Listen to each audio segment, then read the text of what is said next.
interesting news out of the West Coast here. Cesium-134, the Fukushima fingerprint, showing up 1,200 kilometers west of Vancouver, BC on August 2nd, which was, more than 2 months ago. Paul Gunter is on the line with us. Paul is the director of the Reactor Oversight Project at Beyond Nuclear. BeyondNuclear.org is the website. And Paul, welcome back to the program. Hey, thank you, Tom. Thanks for joining us. So what's going on? What's happening with radiation hitting the west coast of the United States? And B, I wanted just to get a general update on what's going on at Fukushima. Right.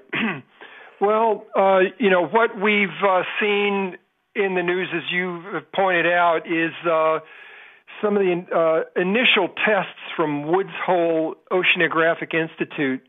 They've been doing seawater sampling off the west coast.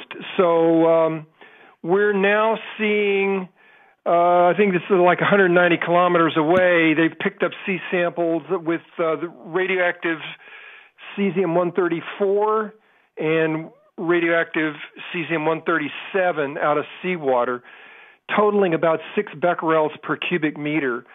Now, this is elevated, and it's what they're measuring out of seawater. The cesium-134 that's the Fukushima signature. We've got lots of cesium-137 from atomic weapons testing, nuclear waste reprocessing, nuclear waste dumping, Chernobyl.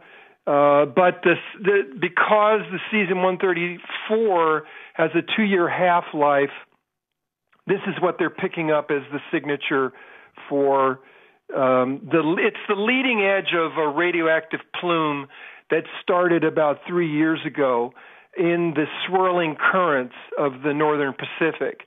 And now it's arriving off the coast of Vancouver, BC. And it will make its way down along the west coast. Probably by next year, we'll be seeing again, this leading edge of a nuclear accident that was released probably 90 petabecquerels. And that's, a petabecquerel is a becquerel with 15 zeros behind it. It's a pretty good dose. So it's 1,000 trillion. Yeah, and it's again, this is an ongoing accident. There's no finality. There's no containment. There's 3 reactor cores that are unaccounted for in contact with groundwater moving under the plant into these radioactive cesspools and then flowing into the Pacific Ocean and, again, joining this ongoing current of radioactive releases as we speak into the ocean. Now, 6 becquerels per cubic meter, that's, substantial and measurable, but it's not like that's not going to make you glow in the dark or kill you. However, that amount of cesium in the water, cesium which not just human bodies, but pretty much all animal bodies think of as potassium and absorb into their muscle tissue, that stuff starts concentrating in the food chain, and pretty soon you do have not glow-in-the-dark fish, but at least fish foods that could be driving a cancer epidemic in the United States. Do we not, or am I being alarmist here? Here's what we've known since 1955, according to U.S. Armed Services records, as they were recording nuclear weapons testing fallout.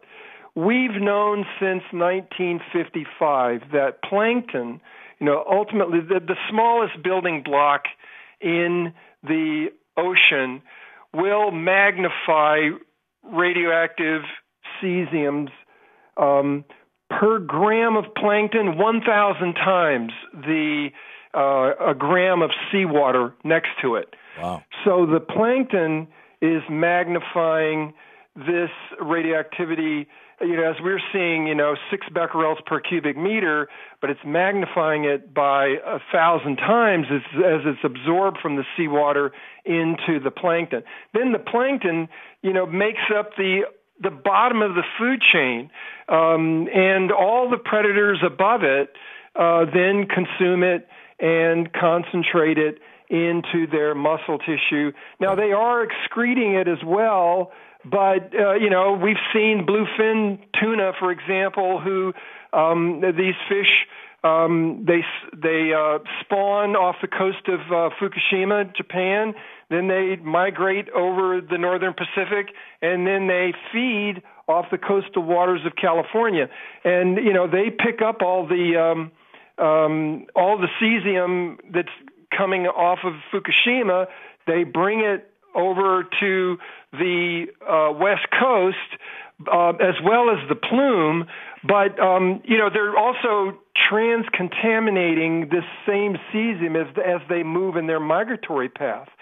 So you never really lose this stuff. It's just getting moved around. And so, yes, the concern here is not so much these low readings that we're now picking up in the seawater, but the fact that it's bioaccumulating, it's bioconcentrating, and the accident is not over. It's not contained. I mean, what we've seen most recently is, there were plans by Tokyo Electric Power Company and the Japanese Nuclear Regulation Authority to build an ice wall around the Fukushima Daiichi accident, these melted reactors. And they were going to freeze the ground, freeze a dam, and then, divert the water that's flowing off the mountains. And by the way, a huge overflow from this latest cyclone that moved in and saturated the area, just increased the amount of radioactivity washing off of that site into the Pacific Ocean. But they were going to freeze the ground down to 90 feet, down to the bedrock under the plant. But they've never done anything along this proportion. And in fact, the experiment in the pilot operations has failed. They got basically a warm slushy out of it. They came nowhere near getting it down to an ice wall. And so this wave of groundwater continues to carry the radioactivity from these melted cores on into the ocean. And we've got this growing tank farm of more than 1,000 of these huge tanks that hold incredible amounts of highly radioactive water, a toxic soup in these tanks that has been hastily put together that remains a big concern in the event that we have another large earthquake that essentially causes a reverse tsunami of radioactive water back into the Pacific. Paul, we just have maybe 20 seconds. Reactor 3 used to have a fuel thing hanging in the air. Is that still going on? We're still seeing the fuel being moved out of these elevated storage ponds, and they're coming down to the most dangerous part of the high. They move the fuel that wasn't used, the new fuel first. Now we're seeing that they're offloading the more highly radioactive waste now is getting moved into casks, and we're keeping our fingers crossed. So far, there have been no publicized accidents involving the movement of this nuclear waste. Fascinating.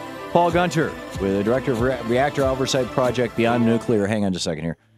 This is the Thom Hartmann Program. The website, beyondnuclear.org. Paul, thanks for dropping by today. No nukes. Yeah, there you go. No nukes. Always great talking with you. We'll be right back.